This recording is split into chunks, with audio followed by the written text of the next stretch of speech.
বিকশিত ভারত সংকল্প যাত্রা অনুষ্ঠিত হয় সিপাহীজলা বক্সনগর বিধানসভার অন্তর্গত সোনামুড়া দুর্গাপুর গ্রাম পঞ্চায়েতের উদ্যোগে দুর্গাপুর স্কুলের মাঠের কমিউনিটি হলে। এই প্রকল্পে বিভিন্ন গাছ ও ছাত্রছাত্রীদের হাতে পুরস্কার ও সার্টিফিকেট তুলে দেওয়া হয়।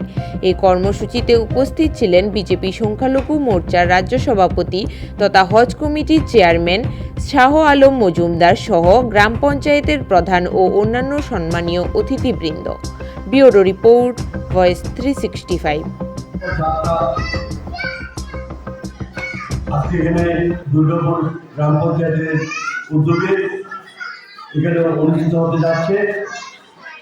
এখানে উপস্থিত আছেন আজকের ভর্তি কর্মসূচি বক্সনগর আট বিভাগের অতিরিক্ত বিডিও সাহেব, আর যারা এই যে ভর্তি অনুষ্ঠান সম্পর্ক মানে কি প্রতিজ্ঞাবদ্ধ দায়বদ্ধতা আমার ফটোগুলি দাঁড়িয়ে গেছে।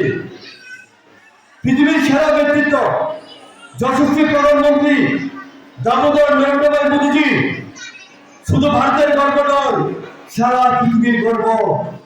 আজকে এই যে ভর্তি অনুষ্ঠানের মূল উদ্দেশ্য কি?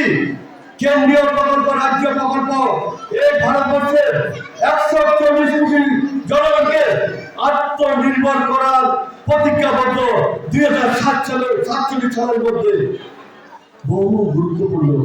আমরা এই ভারতবর্ষে অনেক প্রধানমন্ত্রী দেখেছি, অনেক ক্ষমতা দেখেছি, সরকার দেখেছি রাজ্য কেন্দ্রে, সেগুলি ছিল ব্যক্তি বিশেষ সরকার, দলের সরকার। এখন রাজ্যে এবং দিল্লিতে যে সরকার চলছে, এই সরকার চলছে আপামর জনগণের সরকার। নরেন্দ্র ভাই মোদীজির একটাই মন্ত্র, কি মন্ত্র? যখন নরেন্দ্র ভাই মোদীজি 2014 সালে প্রথম যখন প্রধানমন্ত্রী হয়, পার্লামেন্টে প্রবেশ করার পর বিরোধী বন্ধুরা চিৎকার শুরু করে দিয়েছে, এই নরেন্দ্র মোদীজি আপনি ভারতবর্ষটাকে ধ্বংস করে দিচ্ছেন, আপনি ভারতবর্ষের সার্বভৌমত্ব বিনষ্ট করছেন, আপনি ভারতবর্ষের অখণ্ডতা বিনষ্ট করছেন, আপনি চাইছেন এই ভারতবর্ষের একটা জাতির ভিত্তিতে একটা রাষ্ট্র কায়েম করতে চাইছেন। তখন নরেন্দ্র ভাই মোদীজি 14 মিনিট ভাষণ রেখেছে, কি বলেছেন? বলেছে আমি ভারতীয়, ভারত তুমি আগে ভালো। আমার একটাই মন্ত্র, ভারতবর্ষের ধর্ম, বর্ণ, জনমত নির্বিশেষে, জাতি, ধর্ম, বর্ণ নির্বিশেষে আমি সবার অভিভাবক। আমার একটাই মন্ত্র, সবকা সাথ, সবকা বিকাশ, সবকা বিশ্বাস, সবকা প্রয়াস। আজকে ভারতবর্ষে তার প্রতিফলনের জন্য চলছে। একদিন স্বামী বিবেকানন্দ বলেছিলেন, প্রিয় নবী হযরত মুহাম্মদ সাল্লাল্লাহু আলাইহি ওয়াসাল্লাম বলেছিলেন, ক্ষুধার্তকে অন্ন দাও, রোগীকে সেবা করো, পথিকদের উদ্ধার করো। আর স্বামী বিবেকানন্দ বলেছিলেন, যিনি প্রেম করে যে জল সে ঈশ্বর। একদিন স্বামী বিবেকানন্দ বলেছিলেন, এই ভারতবর্ষ একদিন পৃথিবীর জগতের শ্রেষ্ঠ আসনে অধিষ্ঠিত হবে। আজকে ভারতবর্ষের এই যে পৃথিবীর জগতের শ্রেষ্ঠ আসনে অধিষ্ঠিত দিশা হলেন বর্তমান ভারতের প্রধানমন্ত্রী দামোদর নরেন্দ্র ভাই মোদীজি। তাই আমি বেশি কথা বলবো না, আমার কিন্তু হাতের ফসল দাঁড়িয়ে গেছে।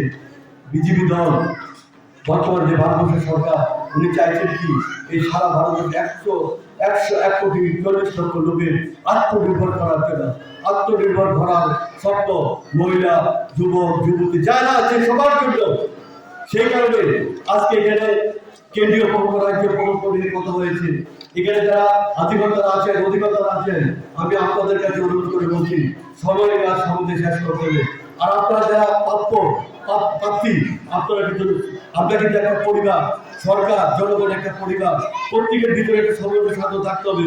আমার যখন খিদা লাগবে আমাকে বলতে হবে আমার খিদা পেয়েছে, তখন আমার খিদা খাওয়া আসবে। আর যদি না বলি, তাই যারা বিভিন্ন ডিপার্টমেন্টের অফিসার আছেন, আপনারা তাদের সাথে যোগাযোগ করে নির্দিষ্ট কাজের মধ্যে সবার কাজ সমাধান শেষ করুন, এই কথাগুলি বলে।